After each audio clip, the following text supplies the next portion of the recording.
Hi అండి. ఈరోజు మా ఇంట్లో కొబ్బరి బొండం నీళ్ళు తీసుకొచ్చారండి. ఆ కొబ్బరి బొండం నీళ్ళు తెచ్చినప్పుడు ఆ బొండాలని ఇలా పగలగొట్టి తీసుకొస్తారనమాట, పిల్లలు తింటారని.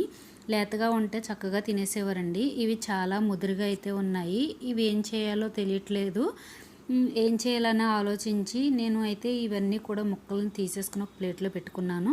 వీటిని చిన్న చిన్న ముక్కలుగా కట్ చేసేసుకుని స్వీట్ చేద్దామని ఆలోచన అయితే నాకు వచ్చిందనమాట. వీటిని పడేయాలన్నా మనసు ఒప్పదు కదండి. వీటిని కట్ చేసుకుని మనం మిక్సీ జార్లో వేసుకొని ఒక 2-3 పల్సుల కింద ఇచ్చుకుంటే మనకి కొబ్బరి తురుము అనేది రెడీ అయిపోతుంది. ఈ కొబ్బరి తురుముని ఒక ప్లేట్లో పెట్టుకుని పక్కన పెట్టుకోవాలి. తర్వాత నేను శ్రీరామనవమికి పానకం కోసం బెల్లం తెప్పించుకున్నానండి. అది కొంచెం మిగిలిందనమాట. ఈ బెల్లాన్ని కొబ్బరి తురుముని కలిపి నేను స్వీట్ కింద అయితే చేసుకుంటున్నాను.